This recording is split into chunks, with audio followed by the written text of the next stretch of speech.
This is what we're talking about here. When we talk about trying to change the environment for the better, for the positive, to encourage people to be able to get around. Yeah, and I love this woman with a basket on her bike and two baskets. And look at the dress she's wearing. This is a very dignified way to age. It's a dignified way to get around if you don't have mobility. Or you don't want to spend the money. And you talk to Gen Zers, they don't want to own cars. Volkswagen did a study, and I think like more than 60% of Gen Zers never want to own a car. Well, that's interesting. Yeah.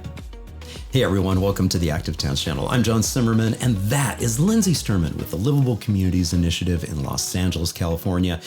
This is a fantastic discussion about the amazing work that they are doing on the ground there. It's a long one though, so we're going to jump right into it with Lindsay. Enjoy.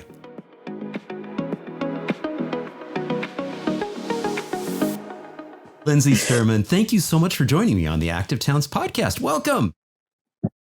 Thank you, John. I'm so excited to be here. Lindsay, I love to have my guests just give a quick introduction to themselves. So please, who is Lindsay?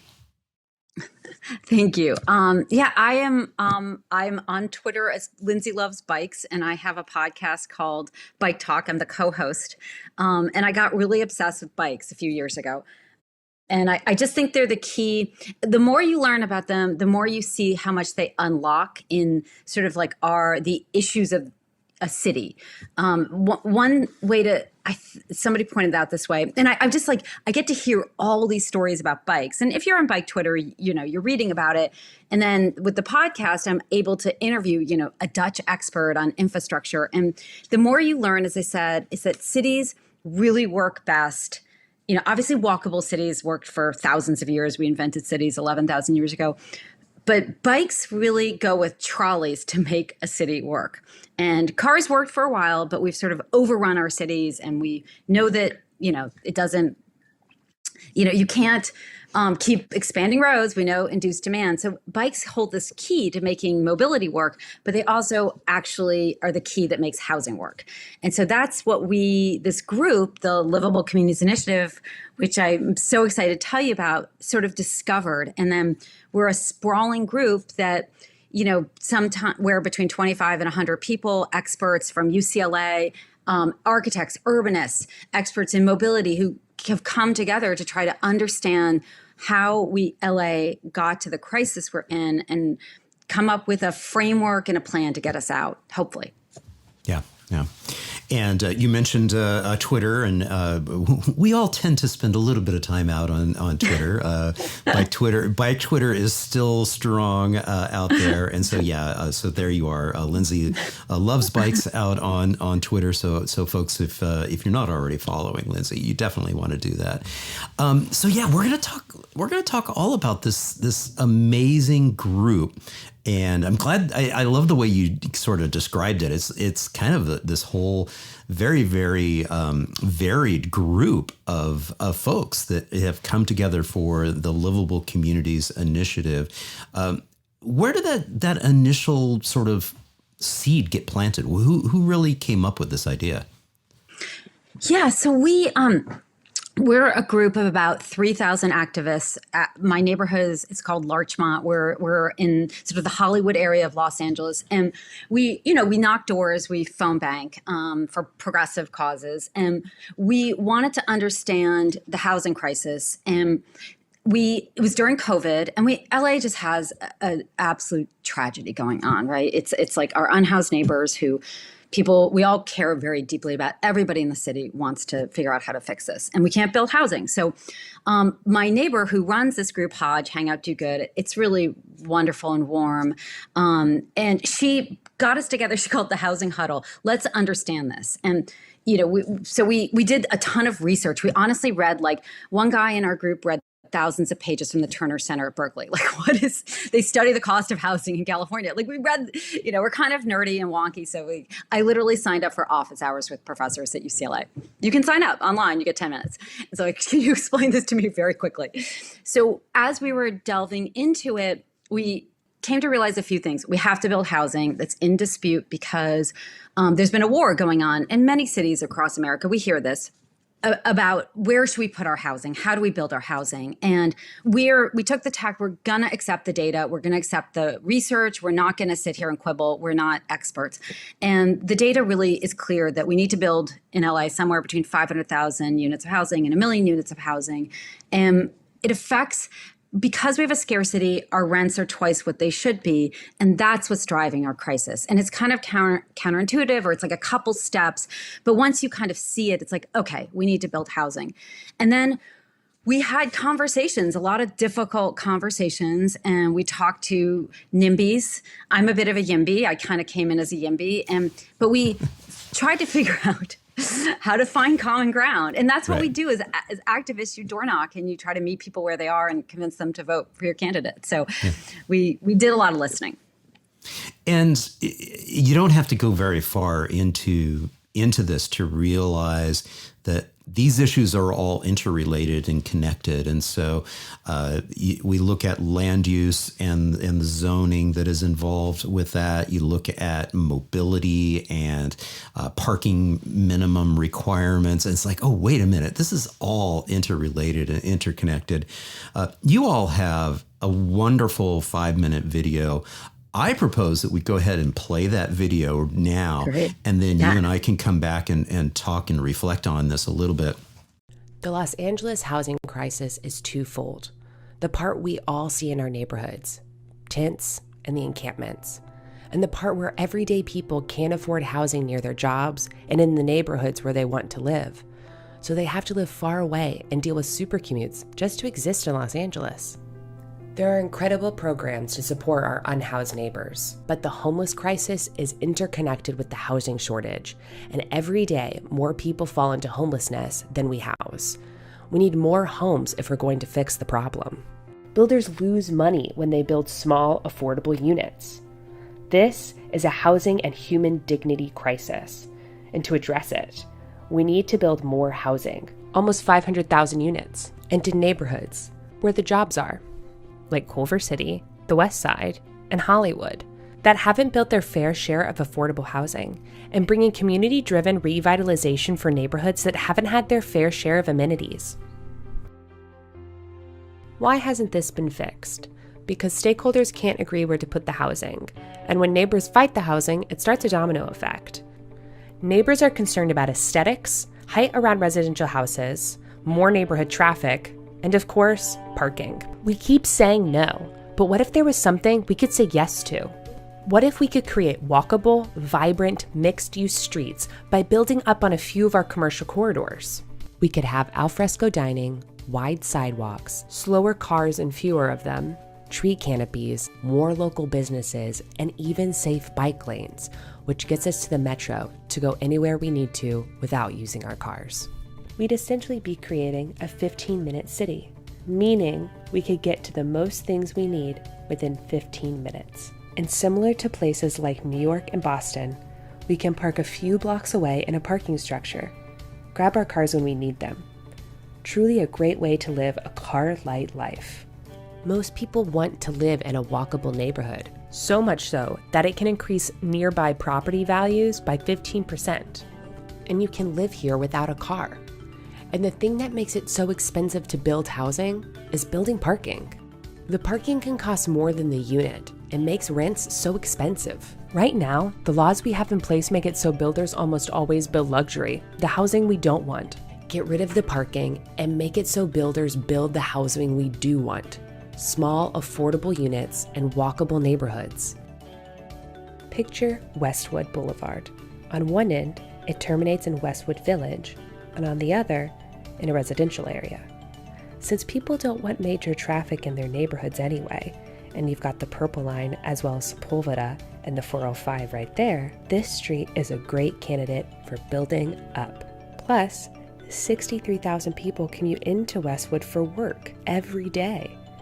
And UCLA doesn't house all of their students. Approximately 20% commute in. We worked with Koreatown artist Ana Duarte Benitez to do a before and after. Here's Westwood before, and here's after. You add the trees, slow the cars down, keep the parking, the stores stay, and then you build housing on top. We worked with an architect to design a building, and this 1.5-mile stretch has the capacity for over 16,000 new units. Let's look at Pico Boulevard, which is similarly poised for this because it's super underbuilt, but with these amazing pockets of community and restaurants. If you check out the street mix, which is basically a side view of the street, right now it's just cars. There's no design, when it could look like this: dedicated bus line that runs like a train, bike lanes, or even a trolley, which is so LA. It's not just a housing crisis, it's a crisis for working families and their pocketbooks, along with a moral crisis. And a climate crisis. Building like this reverse engineers suburban sprawl. This is a tool from UC Berkeley that shows greenhouse gas, or GHG, reduction. If you look at VMT reduction, which is vehicle miles traveled, aka less driving, and urban infill is building near jobs. LCI combines both, and will need to do this anyway, because of the climate crisis and Los Angeles' dire need to reduce emissions. These Teslas aren't going to cut it. Our city can't do this without drastically cutting traffic. This is the real old LA. Trolleys and famously cheap housing.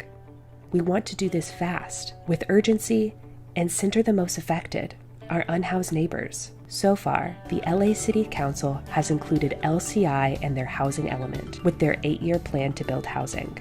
At the end of the day, this is really just a zoning change so that we can build up in opportune areas and ultimately improve the quality of life for everyone. Instead of luxury buildings and high-rise towers, let's build the housing we do want. And what's that?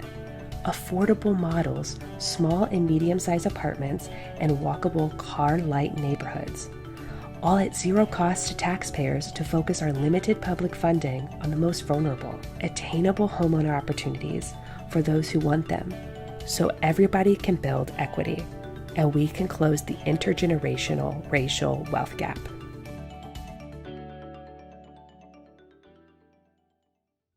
Brilliant.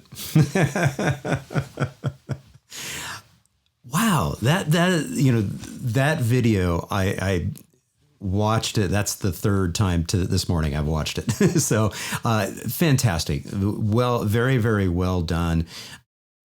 What has the response been like to that video thus far? Okay, so what's the response to the video? Yeah. I think a lot of people really get it because people care, right? They care about the housing crisis. They care about high rents. They care about all aspects of it. And I think they could see a solution. It's hard for Angelenos to get over the cars. That's our biggest thing we have to tiptoe around and kind of walk people through and, as I said, meet people where they are. But I think people are starting to get it. And then that was actually about a year ago, and we keep expanding it. And what's interesting is people come at us with questions, and then we go out and we try to find the answer. We take every question seriously, every concern, because it's like Obamacare. It has to work. You can't just throw a policy out there that's going to be, that's like designed, it can't have flaws. Right now, we've created a lot of programs that work, but they don't scale. And we want something that scales to meet the scope of the crisis. Right.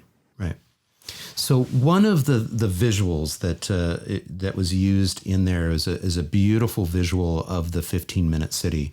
Of course, the 15-minute city became infamous this past week because the conspiracy theorists decided to grab a hold of it.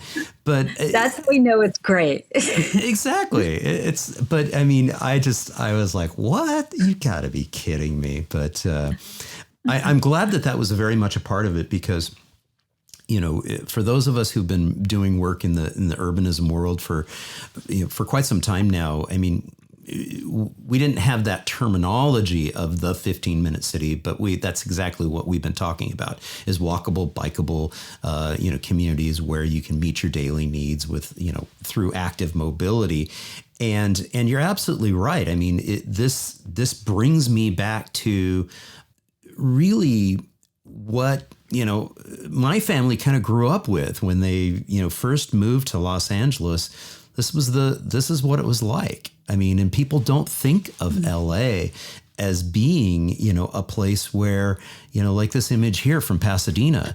Pasadena actually had a bicycle superhighway that they had built. And going through the Highlands, Park neighborhood, which is where our family home was, and still is actually. But yeah, that concept of walkable, bikeable communities and nodes and neighborhoods, and then being able to combine that with the ability to go longer distances through, there was a great visual there of some of the streetcars. And that was my great grandfather was a brakeman on the red car line. So it was very much, a part of LA. In fact, LA had the largest streetcar line system in the entire nation. It was so extensive, just amazing. It's our history, right? Yeah. Going back to the future. Yeah. And they say now our traffic moves at 20 miles an hour because we're in so much traffic. The trolleys went the same speed. Right. We'd be better off with trolleys. Yeah. So the bike is an interesting sort of invention in the sense that the bike predates the car by a couple of decades. And well, at least the mass use of bicycles did. The bikes actually predated the motor vehicle, predated the car by even more. Do you want me to do a quick sidebar on the invention of the bike? Yeah. I just have to look up one date and I'll give it to you. It's the best story. And we were going to do it on the Bike Talk podcast. But the invention of the bike, I stumbled upon this story. So in 1820, it was actually in 1819, a super volcano went off called Mount Tambora. And the next summer, the ash covered Europe. It got all the way to Albany. Okay, and it was in like I think near Indonesia, and it's called ashfall. It's the ash that comes down from a volcano, and it was called the year without a summer, 1820 in Europe, and it blotted out the sun, and all the children had to spend the summer indoors. And Mary Shelley was indoors in like a Vienna hotel, and she wrote Frankenstein because the kids entertain themselves by writing. And the first vampire story was written too. Her friend wrote the first. So that was the summer that was the year without a summer. And meanwhile, it was also called the poor year, and the ground froze in August. Everything failed. Crops failed all the way to Pennsylvania. And the Germans ended up eating their horses. So a German man invented the bicycle. Very good. Very good. Not very good that the horses had to be consumed. Horses. I feel bad for the horses. But I think it's fantastic to get that context that yes, the bicycle actually did predate the automobile by quite a few years, and it's one of the most amazing inventions just in terms of just how efficient it is to be able to get from point A to point B. The point I wanted to make though is the fact that it's so incredibly crucial from an urban mobility perspective of being able to marry the bicycle and transit. And that's another thing that the Dutch have done really, really well is being able to integrate those two different mobility systems into a synergistic relationship so that you can be able to ride the bike, inherently rideable distances. And then for those longer distances, you can jump on transit. In their case, most of the longer distance transit is on the rail system, and they have built up, very, very efficient and very, very comfortable and safe bicycle parking garages at the transit line, at the transit stations. And so it's just an incredibly synergistic and civilized approach at transportation versus, feeling like if it's beyond a few miles, I have to drive. Right. Yeah. I mean, I think what's so interesting about the Dutch is that they have 40 years of data, and they study, their engineers there's a lot of engineering training because they have to build levees to keep the water out of the country. So they're just very focused on data and evidence. And so they had 40 years of data on their transit and many years also on bikes. And they study at university departments, think tanks. Like, we don't have a single bike program, department in any university that I know of in America.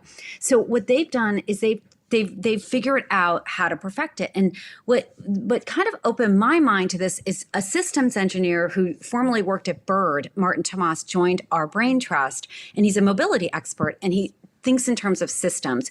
And the Dutch have really figured out how to build a system.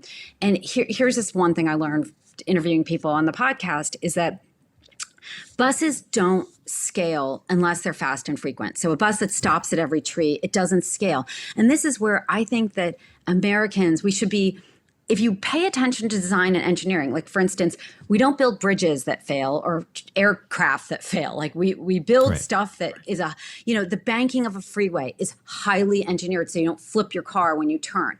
We somehow bike lanes, we've just decided you're on your own.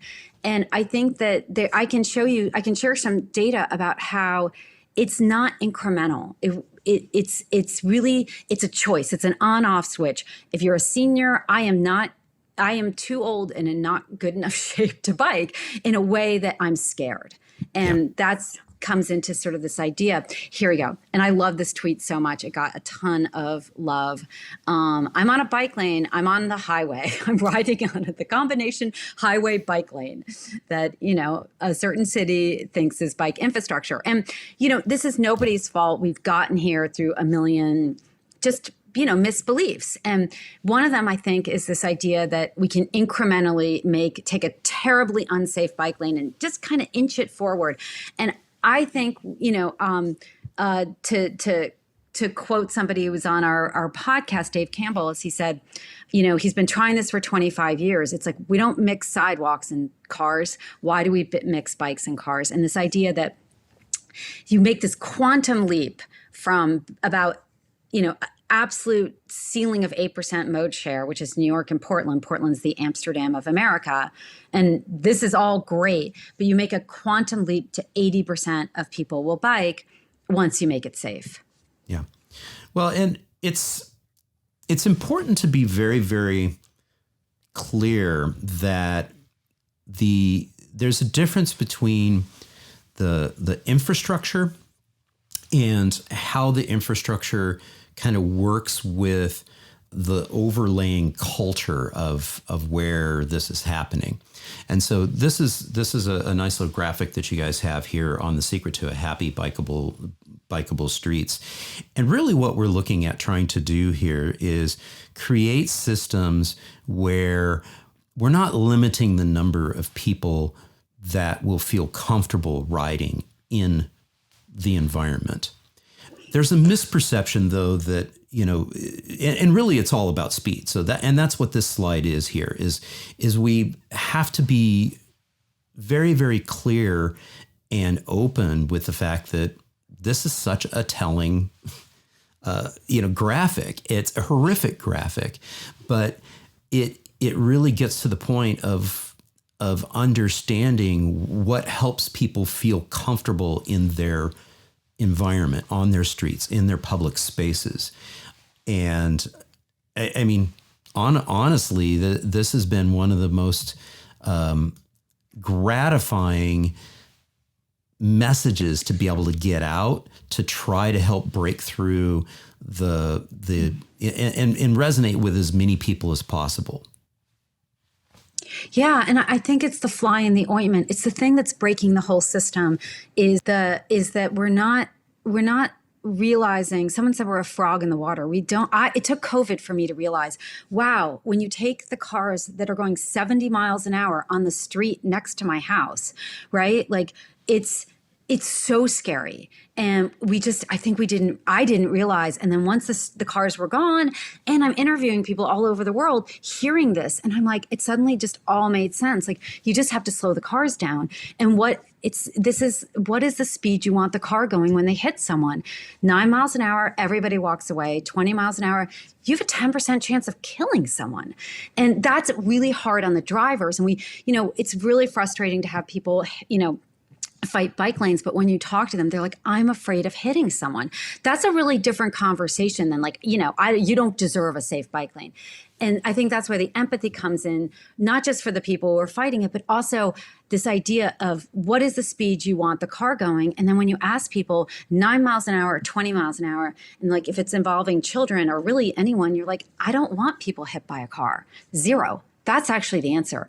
And that really starts to change how you see what is a bikeable street. Because if you never want a car hitting a kid, what do you do differently? Kind of everything.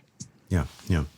The next image here and graphic here is these are not the same, and they're not the same.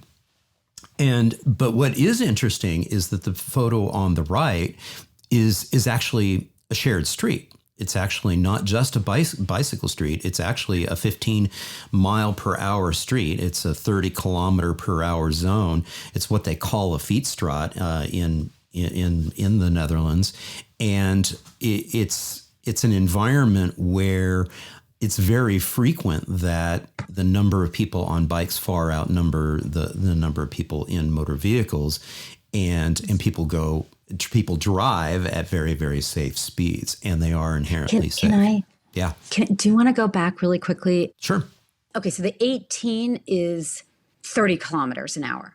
And 18 is 30 kilometers per hour. Yeah. So the Wunderf would be 9 miles an hour, right, which is 15 kilometers. Sorry, I just thought it might be. Yeah. So that's a great clarification. Yeah. On this particular graphic here, when we look at true Wunderfs, where it is a true play street, a pedestrian priority street in the Netherlands, they're looking at targeting right around 15 kilometers per hour, or somewhere around 9 miles per hour in that environment.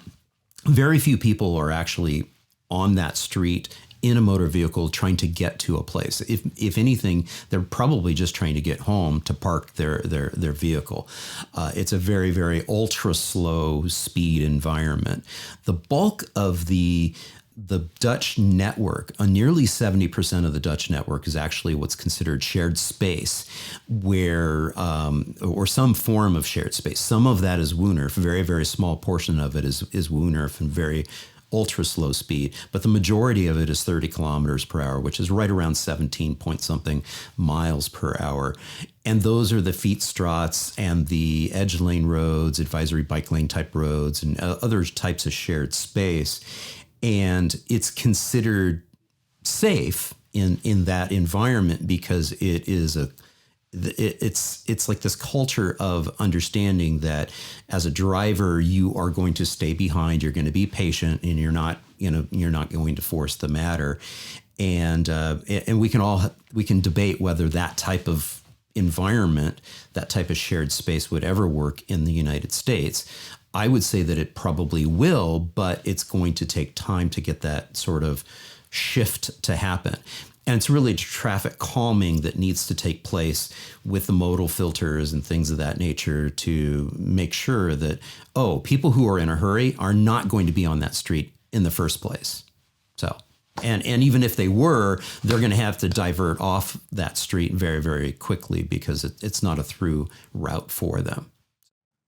Right. No, I that's such a wonderful way to explain it. And I didn't know that about the 70% of Wunderfs.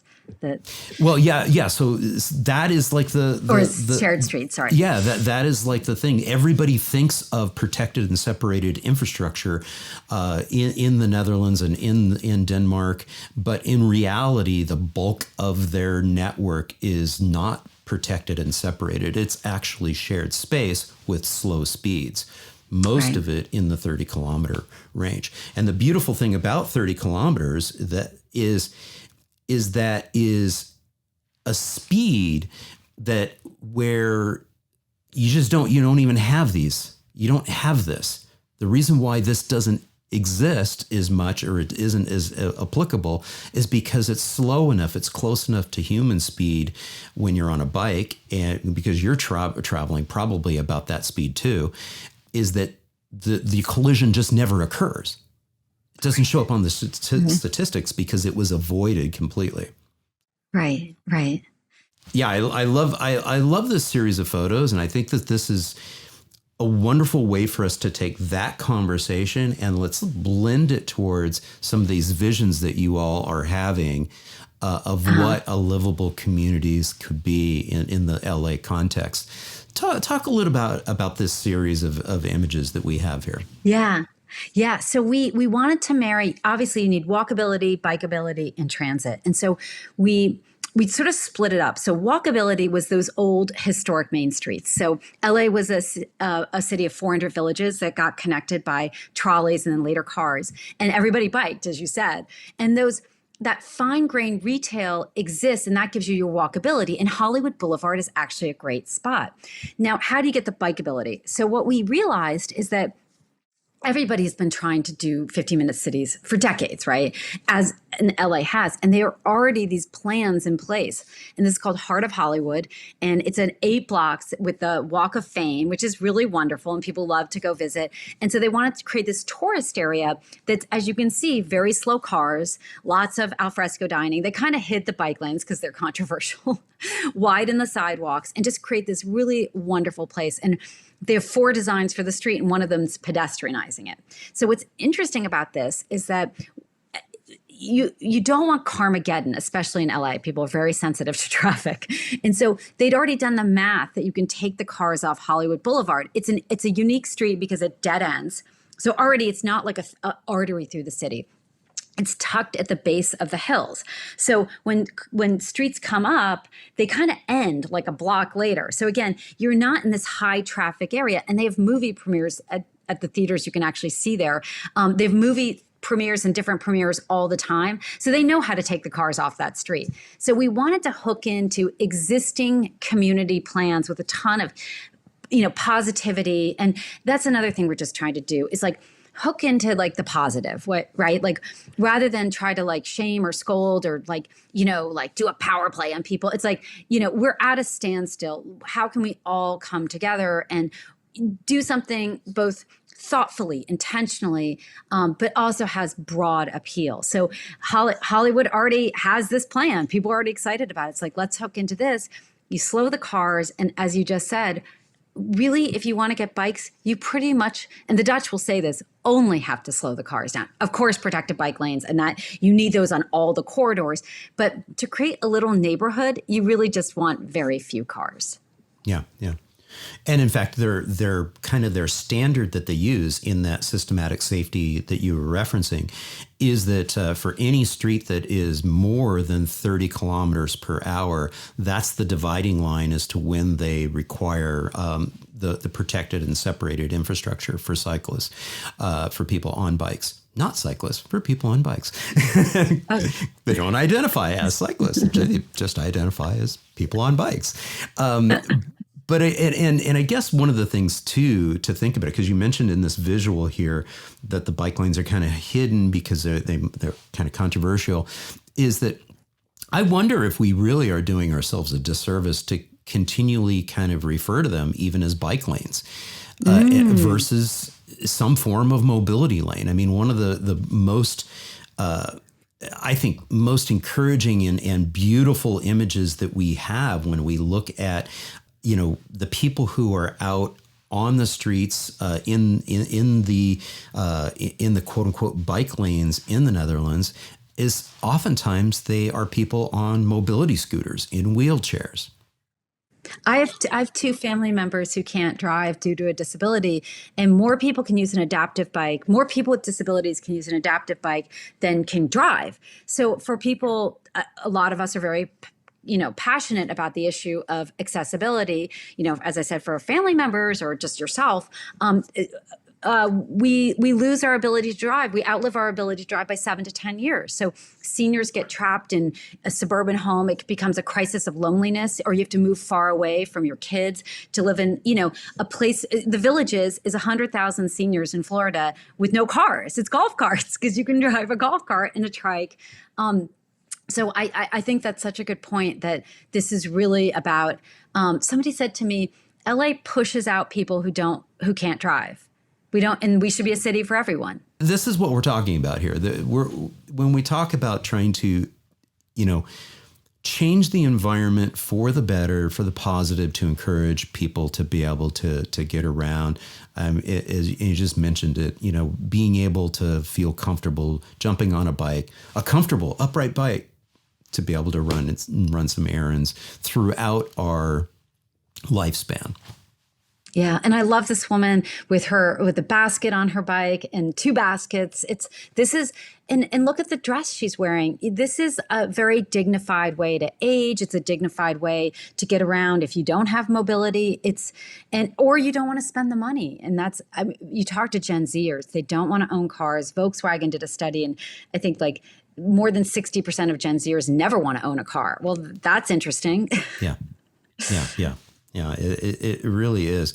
And in terms of a lot of the stuff that I've been working on over the last 15 years is this concept of a culture of activity, of really instilling within communities, within neighborhoods, this just sort of de facto way of life, of where, of course, we're going to be physically active. We're going to be, have this sense of play and sense of fun.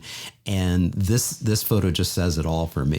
You've got an elderly female. She's on a skateboard. She's carving it up. This looks like it is probably an open streets event.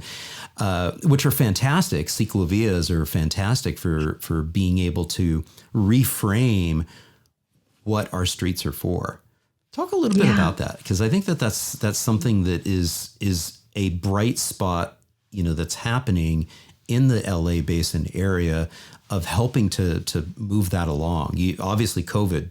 The lockdown and the pandemic helped move that along a little bit as well. But so do these events like Open Streets and Ciclovia. Yes, I think Ciclovia, we almost think of our neighborhoods as Ciclovias. And it's very... I think Ciclovia, what's so interesting about Ciclovia is that when you take the cars off a street, within minutes, it fills with bikes. And it's like nature is healing. We want a bike. It's our happiest form of transportation. But it's simply an issue of fear, and very well-founded fear. So I think that if we could build one of these and people could experience it, it's just so hard to imagine LA you'd ever live without a car. And I think if people could experience it, they'd see that it's a really wonderful way of life. And, if you've ever been to the Netherlands, or you've been to Copenhagen and you've experienced it, or just immersed yourselves in, fabulous streets films and stuff like that, it really works. But it's like you have to take the red pill. You got to see the Matrix. Yeah. Or take the orange pill, tune in and watch some of Jason Slaughter's Not Just Bikes videos. Take that orange pill. And I love the cargo bike revolution that's really taking hold here, and really normalizing the activity of what we can do by bike. We don't have to buy a multi-ton, $60,000 SUV to be able to get the family around. Yeah, they're outselling. I think cargo bikes are outselling cars in Europe now. And if you've ever had a toddler, trying to get them into a car seat versus, hey, do you want to go for a bike ride? And I think, moms, they love exercise. They call it the juggle fest. Life as a mom, working mom, you got a lot on your plate. And having a lovely trip in a cargo bike, taking your kids to school, taking them to the park. It can be life-changing for your finances, for your health, your mental health. Kids love it. It's like we slow down when we have little kids. And this fits better with that life for many people. And I think that's the other thing we always want to emphasize is that it's not for everyone. And, we say to people like, you're not everyone. Just because you wouldn't do it doesn't mean you are everyone and have, all of humanity is you and needs 4 cars or whatever you need. You have 4 kids going in to 4 states or 4 different sports events. There are times in your life where you need different things. And their neighborhoods. We're going back to a city of neighborhoods. So I live in Larchmont. I never leave Larchmont. I have a little main street. I have, 90% of my errands are right there. It's wonderful. We all walk. It's like you want to be with humanity. And I think that that's this idea of creating, the Livable Communities Initiative is this idea of creating little neighborhoods there where you slow the cars down and you have this bikeable life. But it's hard for people to hear the bikes, but it really is what it is. And the bikes unlock the transit. And that's where it becomes a climate issue, is that if you can't get people on bikes and transit, they're stuck in cars. And we know that EVs won't scale in time for our climate goals. They just, it's the supply chain, it's the embodied carbon of building them. There's so many issues. We need all EVs. We should just sell EVs 1,000%. But the climate scientists are saying we need bikes. They think e-bikes open this potential for this revolution. And as you just laid out, you got to slow the cars down to get the bikes. So slowing the cars down turns out to be the key that unlocks everything. And I would say that's why speed cameras and, automatic ASE, automatic speed enforcement, that is the key law. And Laura Friedman, our assembly member in Los Angeles, is trying to change that law in California, because if you can slow the cars down, you get the bikes and then you get the transit. Yeah. One of the things that pops into my head as you were just saying that, and I want to go back to this image with her on the skateboard here, is I wonder if we're doing ourselves a disservice as veterans of the fight in bicycle advocacy and it's been this war, it's the war on cars and I wonder if we're doing ourselves a disservice by overemphasizing that battle, because people who are like just getting into this and are discovering micromobility and a one wheel and a skateboard, an electronic skateboard, and just finding or an e-scooter, just kind of like, oh, no, this is just logical, pragmatic mobility choice. And they have no clue that there's this whole culture war past. I really do wonder whether we're hurting ourselves by assuming that it's going to be just such a fight at every single turn. I don't know. I love that you're saying that, because what I'm finding is that even the people who fight bike lanes, when you explain to them, they hate the bike lanes because they don't think they're safe. And they're right. And I really see both, that I think bike lanes are incredibly important, but I understand why people fight them. And then when we say, well, let's be clear about what type of bike lane you're talking about. Yeah. That type. Right. Yeah. On the left. And so they're like, this is a nightmare as a driver. I would never use it. No one would ever use that. So I think that moving the conversation, you're right. Like, because there's two levels of the conversation. There's the political, the electeds, the engineers, LADOT, the DOTs. And then there's the people who, they don't have time to even know what, like most people don't know what a DOT is, right? They have no idea what you're talking about. But if we make the pitch that let's do bike lanes, let's do them safe, let's do them right, they quickly can get on board, especially if it's honestly, like I actually have seen people come do a 180 on this. Once they understand, yes, the bike lanes are unsafe and they're unsafe by design. So let's change. There's a movement afoot to change how we actually classify a bike lane. Right now, our classifications, all of them are unsafe. By my standards as somebody who needs Dutch level safety, I'm too fearful to risk my life. I won't bungee jump. I'm never going to hang glide, right? I'm never going to do risky behavior. I'm too old. Yeah.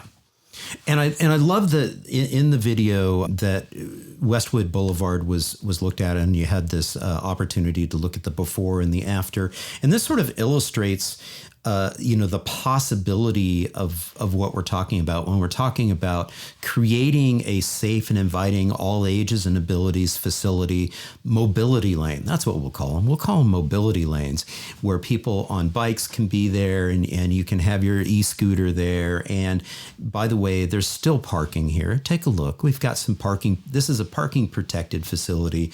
We also have some outdoor dining and cafe activity.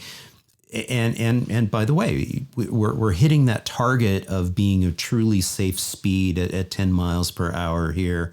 I think that's where the power of these types of visuals and maybe even pop-up installations really kind of help bring people along and understanding what we're talking about. Because when we really look at the data, and we ask people through polling if they would walk and bike to places, they say yes, they would, if it were safe to do so. Right. And the Dutch say that if it's safe and pleasant, people will bike. And the more pleasant it is, the further they'll bike. And the more fast and frequent the transit is, the more they'll use it. So it's a quality issue. It's giving people and saying, we want people to bike, so let's give them that safety. Yeah. Yeah. And here's the Westwood Village images here.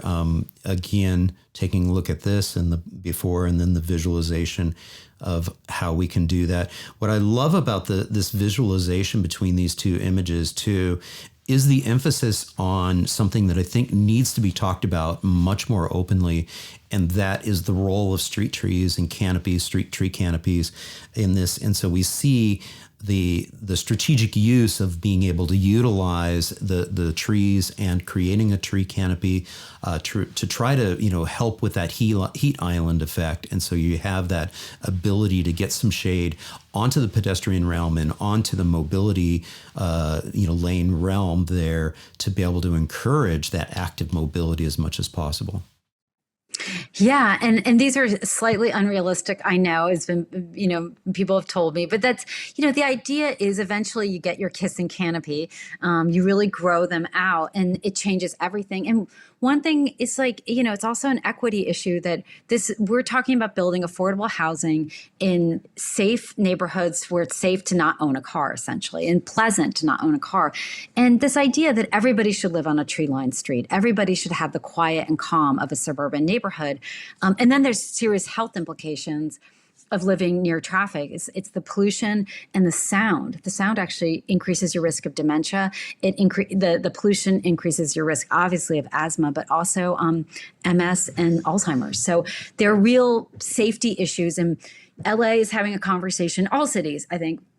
Where do we put housing? Where do we put either subsidized affordable housing or just workforce housing, small units? I know. Let's put it here. So, and that's why I love this Exactly. before and after as well, is because it talked about this in the video as well, about the gentle density of being able to build up. And so not only do we see the trees coming into this environment now, we've got the mobility lane, we've got the tree canopy, and oh, by the way, and we're also getting that gentle density in here. We're trying to make the point that it doesn't have to be a 40-story tower right next to a single family home, but you can have that concept of going, from a single story, let's go up a few stories. I mean, Paris is absolutely delightful at the majority of Paris being, 4 to 5 stories. Right. Somebody said to me that if all of LA was zoned for 3 stories, we'd fit 10 million people. So we're 4 million people. We don't need to go higher. And when we were talking to people who historically fight housing, sometimes called NIMBYs, the height is a huge issue. They only have 3 things they really care about. Traffic and parking is one. That's the most. Height, they don't like tall buildings. Angelinos don't like them because of earthquakes. It's just like a sticking point for people. And then ugly architecture. And so if you can solve those 3, we have found, honestly, universal support. We have yet, even people who fought us at the beginning, and it's all like a very mature conversation, right? Because it's like you're talking to your neighbors. You're not going to get in a screaming fight with them. You have to live here. But when you talk to them, if you can get them for 20 minutes, 40 minutes, like a Zoom, people, they agree with it, and then they bring their own ideas, and we start to evolve it. So I think that going back to the way cities were built is it appeals to people. Yeah. You're on the ground. You're knocking on doors. You're in your neighborhood trying to have these conversations. What advice do you have for people who need to do this? Because that's one of the things that I keep talking about is you want to see change. Don't look to leadership to make it happen. You need to start talking with your neighbors. What advice do you have for being able to do that successfully and not having it devolve into fights? I got yelled at for many years. I was like, okay, all right, I hear you that you feel strongly about this. So what advice do you have for avoiding being yelled at, or is that just kind of?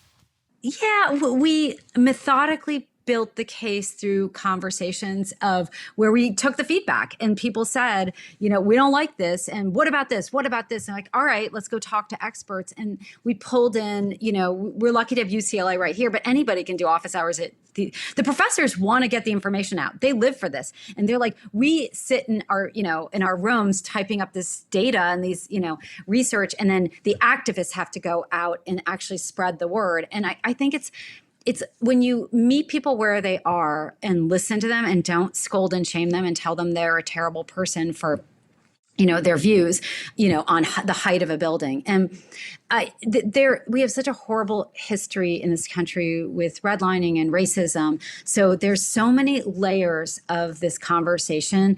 But so then it becomes about unpacking it. I actually work with DEI specialists, diversity, equity, inclusion advisors, and they're in our brain trusts, like people who really understand this issue, because we want to look at everything also through the lens of anti-racism and the sort of find the moral center. What is the right thing to do? And then, we're constantly eating because LA is so different than a New York City, than a Boston, than an Austin, Texas, right? How do you operationalize this in a way that people are comfortable with, while also, as I said, just making sure that everything you're doing has, we're doing it with the lens of equity and the lens of efficacy, that it's going to work. And I think when you can convince people this could work, that's another thing they get really excited about. We all want to solve our housing crisis. Austin probably doesn't have the crisis that LA does, but we all want to solve it, and the math points the way. Yeah. So we were scrolling through some beautiful imagery there. Is that one of the things that you have found success with in terms of being able to show some visualization? Yes, and I think that the pictures, if you're on bike Twitter or housing Twitter, you're seeing them every day, right? We all see them, and it lights up my life when I see these pictures. Here's a double-decker freeway through a residential neighborhood in Seoul, Korea, and they took it down and turned it into one of the most beautiful linear parks in the world, and it's a destination now, and it's an amenity, and when they put the High Line in New York, the apartments around it doubled or tripled in value. That is a lot of money. So people, I think let's pause for a second and talk about that, because oftentimes as urbanists, we say those words, but then sometimes the kickback is, I don't want my property values to go up, because that's part of what's going to displace me. As my property taxes go up, or as I can't afford the rent in my neighborhood as they do that. So I guess one of the things that we have to do as urbanists and trying to push for more livable communities, we realize that, yes, that is a good thing. We do need property values to go up, but it was mentioned, I think in the video, is that the goal is that we are not displacing people. We're being able to kind of keep people in place and actually be able to help with their ability for wealth creation and being able to be part of that and not being left behind. You just touched on like 3 or 4 of the most important issues. And if you go to slide 14, because displacement is a huge issue. It's the horrible history, displacement and gentrification. And so what when we first started this out, we asked the question, where should our housing go? We have to build 500,000 units. We accept that. And then now where should it go? And what we were educated on by a lot of the equity groups and the advocates in LA is this concept that was passed by the LA City Council called the Equitable Distribution of Affordable Housing. And it broke the city into 5 areas. And it became really clear that certain neighborhoods have not built their fair share. They haven't built enough affordable housing, creating displacement in low-income communities and communities of color. And it also means you get these super commutes. So it's not working for anybody. So this concept of building in high opportunity neighborhoods near jobs, amenities, and transit became sort of part of what we were doing. But then it's also, so there was another idea floating out there, which was building along commercial corridors. It was actually written up as a paper by a fantastic architect, Angie Brooks, a real thought leader in urbanism. And she said, this is what's wrong with the city is we can't build on the corridors. Well, the corridors don't have any housing. So that was very appealing because you won't displace any of the existing tenants. To your point about property values, it is really scary for your neighborhood to change. I've actually seen my neighborhood change, and it's very disconcerting. In California, your property taxes won't go up, so that's a small thing that's unique to California. So if you're a homeowner, you're at a low risk of displacement, or it would be a choice. And of course, sometimes there's so much money involved that actually does create unwanted pressure. In terms of rents, we have to protect renters. That has to be part of it. Is when housing comes, if you create a linear park through a neighborhood, which I'd love to see, I think a lot of people would love to see, you have to protect the renters around it. And then you touched on something else really important, which is attainable home ownership. LA has a horrible situation where 400,000 Angelenos are essentially trapped renting, but they make enough money to buy an apartment. And we don't have them. We don't have $500,000 apartments here or $750,000 apartments. And we could build those and they will pencil out if we allow them. And I can talk you through how. And that is an opportunity to, as you said, build wealth. That's the American dream. Close the intergenerational racial wealth gap. Yeah. Well, like we said earlier, everything's interrelated and connected. Is there anything that we haven't yet touched upon that you want to make sure to share with the audience today? I'd love to talk through the standard plans if that's of interest to your audience. Sure. Let's do it. Walk us through what we're looking at here. So we wanted to understand how to build housing and why we can't build housing. So we did a feasibility study and we took it was a parcel for sale in Culver City, $1.2 million. It's a pottery studio. And it was like an auction. And how do you build housing above this? And so if you go to the next slide, we had an architect in our group just said, I'll do a building. So he designed a building that fit on this very narrow lot. So parking, as you said at the beginning, drives everything. Because if you're going to have parking in this building, you actually need to buy one of the lots next to you because 25 feet isn't enough to turn cars around. You have to do 40 feet. And by the way, this building comes in 4 or 5 stories. So it's like 7 units or 9 units. Where are you going to put 18 cars? It's not possible. So automatically, every single parcel in LA was not knocked out unless you could lot assembly. Lot assembly drives up the price of land because you get holdouts. So you're into like an endless catastrophic failure. So if you go to the next slide, we also wanted to understand how to do beautiful housing with air and light, because we want to build housing that we'd all live in, right? At a different stage in your life. When you're young, maybe you're older, you have small kids. This could fill a ton of needs. And if you go to the next slide, we realize that we have all these rules, decades of rules that are just hurting housing. Front yard setbacks that serve no purpose and actually they make the architecture less pretty. Side yard setbacks, parking, rec rooms, which are actually interior rooms of shared space for the building. Well, with 9 units, people may not want a rec room. They may want another, closet or a bigger living room. All of this depends on something called vertical core design. It's sometimes called single staircase. And if you go to the next slide, this is a technical, wonky, only interesting to certain people reform. And we ended up writing a bill because you can build these beautiful buildings that are built all over the world, all over Europe. They're built in New York and Seattle, but they're illegal in California.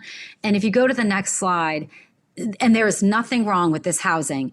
This is the housing we have to build because of parking and because we do something called double loaded corridors. And it means you don't have cross breezes and you get less light. And it's perfectly lovely and wonderful and housing, and it's important. But we also want to let single parcel owners build. And if you go to the next few slides, again, housing. Here's a great visual of the housing we want versus the housing we might not want, which is, and here's an example of the housing we want. Walkable streets, fine grain retail. And by the way, the fine grain retail gets you the walkability, right? So we start to everything's interconnected, as you said. Again, where would you put parking? You can't put parking. So we looked at, how do you build this? How do you let one parcel owner? And one other side note is, and this is where the feedback loop helps so much. We talk to property owners. They're like, we're never going to sell. I pay no taxes. We Prop 13, we have no taxes in California on property that you've owned for 3 decades, 10 decades, And a lot of them, it's 12 cousins inherited from their grandfather. They're never going to agree to sell. They get passive income. So how do you catalyze? It's the ADU model. Let people build ADUs in their backyard. The government doesn't have to pay for it. We save those precious resources for our most vulnerable citizens.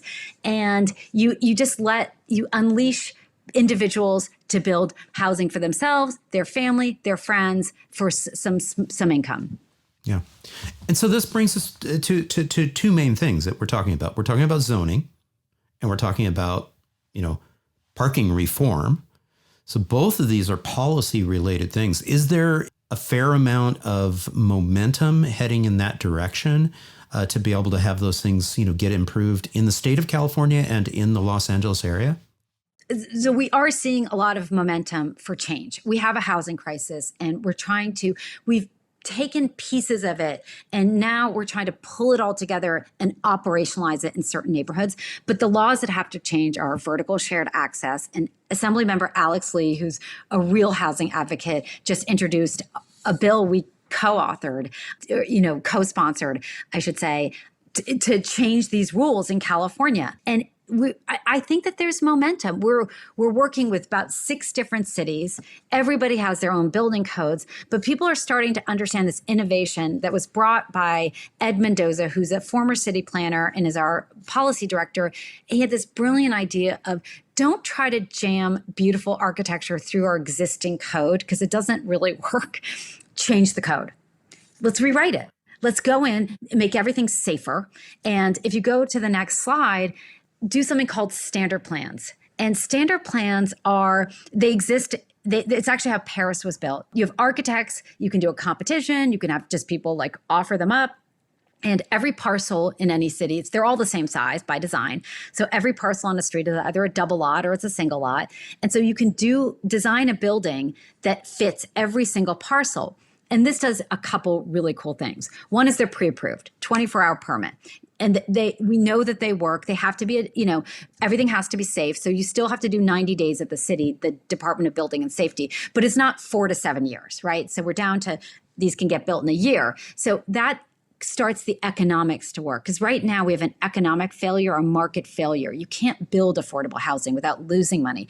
We're trying to make it so that you can make some money. This is not big money. These are not big developers. These are builders, right? Contractors, carpenters building a small house, a 4-story house. There are 4 stories, mansions dot our entire coastline, right? So these are small houses. And if you keep going through these, you can do these standard plans. We already have a model in the city for ADUs. You go to our website of LA Building and Safety, you download 78 ADU models, pre-approved. And it's actually how Paris was built. You can see here, there was a standard plan designed by Haussmann. It's not all of Paris, it's some of Paris. And it's these buildings we all know, and they're beautiful. And they're just variations on a theme. And you can see the red lines on this map. They were built in 20 years, in the 1800s. They rebuilt a city, but not all of it, just part of it. And that's what we're really talking about. Decide where we want the housing, and then let the community decide what we want it to look like. Because the builders don't care what they build, but the community really cares. The idea of picking a vernacular, and we do it all over the world, one height, order, and variation, different colors, different just details, and again, incentivize the housing we want. Stop trying to use housing. And this is what we incentivize. We incentivize housing like this. Right. And let's stop doing that. Yeah. And incentivize. Please, let's stop doing that. Now, I'm sorry. Did you also say that that parking was addressed at the state level? So we passed AB 2097. It got rid of parking minimums in most of California. Yeah. Okay. And what and does that give? Sorry, I'm stumbling over this. I'm dumbfounded. So does that mean at the city level that's already been done? Is it been done at state level, or it just gives the cities the ability to do it? It wiped out minimums. You cannot have parking minimums, and they're carve outs. I think you have to be near a bus line. You know, but it's most of LA now, most of every city. Okay. So, yeah.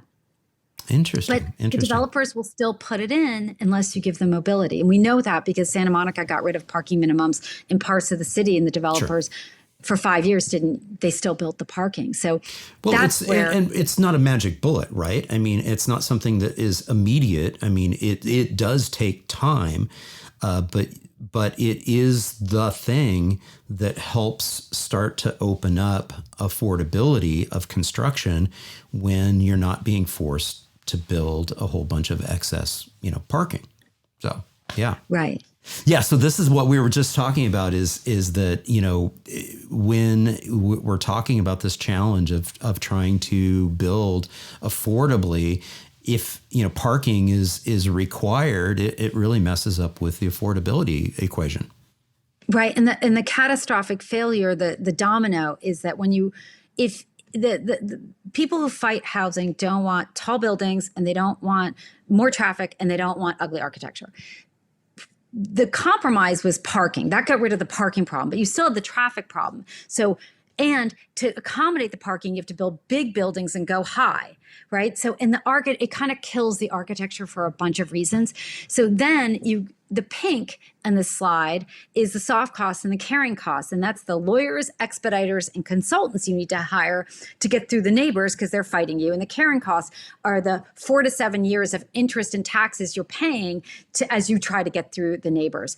And then we add on all these fees and rules because, people have spent 30 years telling us all how horrible developers are, and they're evil and they're greedy.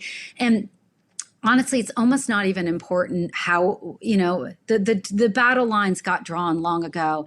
It's, I think the takeaway is this is like solar, rooftop solar. We want this. So how do we incentivize it, subsidize it, move it along? And the individual property owners can get together with a builder and build these. There's some money to be made, and the government doesn't need to subsidize it, and we can fast track it, and it can solve not all of our problems, but a lot of our problems. Bring down rents, create vacancies, and just create, just build. We have vouchers for every homeless family in LA and nowhere to put them. They're in motels. So we need to build housing. Yeah. Yeah. I love it. This is so exciting to see. I can't wait to get back into Los Angeles. I've said this before on the podcast that I have just been incredibly impressed by the ability to visit Los Angeles and not have to rent a car. I'll fly into LAX. I'll have my Brompton with me. I can jump onto a bus that gets me to a transfer to get onto the train. I can do a couple of transfers. I can make my way all the way to Azusa and then jump off the train, jump on my bike, and ride to my grandma's house. I could totally do that. And it kind of addresses a little bit about what we were talking about before, which is, can you actually exist? Can you live in Los Angeles without a car? And as that transit build out continues to develop, yeah, the answer is increasingly you can. The magic piece to that is that first and last mile challenge. And that's where the other active mobility overlay, and we were talking about that earlier, is how do we help feed transit by truly inviting active mobility lanes, being able to walk and bike to not only transit, but then afterwards to our meaningful destinations. I'm super stoked. I love that you're saying this. We think of the LCI as a TOD, a transit-oriented development. Right. And LA has world-class transit infrastructure, as you just said. It's experts around the world think very highly of it. And you have a ridership problem. So if you go to the next slide, we often think of a TOD, or it's sometimes called a TOC in LA, is circles around transit stops. So you draw a circle and then you upzone, right, to 10 stories or whatever you want. If you go to the next slide, we started thinking, what if it's a spoke? And this, I think, is the other innovation in our group, is that rather than trying to do a circle, literally just doing a street, a 15-minute street, a 15-minute community, as you know, in little pockets around our fine grain retail and our existing historic main streets. So the real thing we're tying is historic main streets to our high quality existing transit. And then the idea is like, that's your intentionality. That's where you focus where you want your housing, you incentivize it, you do the standard plans, you give everybody everything. You make it incredibly easy. You don't stick it to people. And then let's see how many people want to live without a car. I think the number is much higher than people think it is. Oh, I guarantee it is. And Los Angeles is inherently a very walkable and bikeable environment in the sense that you don't typically have a lot of deep snow and ice. You do have some challenges with heat in the heat of the summer, and that's an issue, which is the other point that I was making of, hey, let's think about shade. Let's think about those tree canopies. Let's being able to do whatever we can. And oh, by the way, if we are going up to reasonable heights, that also helps with some shade. So. Oh, that's a great point. Yes. Yeah. Very good. We're helping. Lindsay, it has been an absolute joy and pleasure. Thank you so much for joining me on the Active Towns podcast. Thank you so much, John. Thank you all so much for tuning in. I hope you enjoyed this episode with Lindsay. And if you did, please remember, give it a thumbs up, leave a comment down below, and share it with a friend.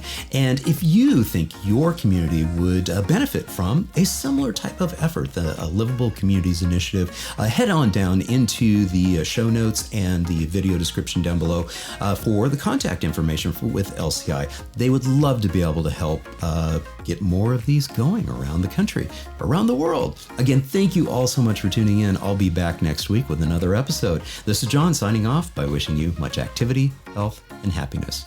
Cheers.